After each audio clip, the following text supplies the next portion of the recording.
The first family was treated to the sight of a frolicking porpoise as they finished up their weekend vacation on the Gulf Coast of Florida, a visit intended to highlight the fact that on most of the coast, the water is clean and the beaches are open. But the president's message was largely overshadowed by a political controversy of his own making as he poured fuel on an already raging debate over whether to build a mosque 2 blocks from the site of the 9/11 attacks in New York City. In this country, we treat everybody equally in accordance with the law, regardless of race, regardless of religion. Back in Washington, the president's apparent support of the project dominated the Sunday talk shows as Republicans portrayed the president as out of touch.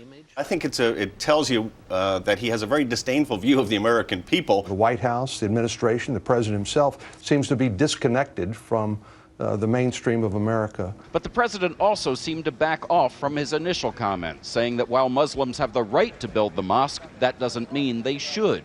I was not commenting, and I will not comment on the wisdom of making a decision to put a mosque there. In a statement, the White House said the president is not backing off his original comments. Some Republicans say the White House is trying to have it both ways. And the inference, or the clear impression everyone came away with, was that he was saying he was supporting the mosque at Ground Zero.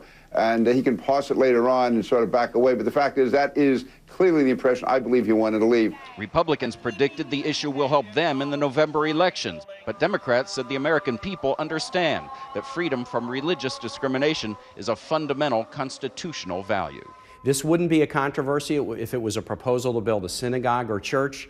We don't prefer people and we don't punish people based on their religion. On Monday, the president heads out on a 3-day cross-country trip where he'll be raising money and talking about the economy and hoping to leave this controversy over the New York mosque behind.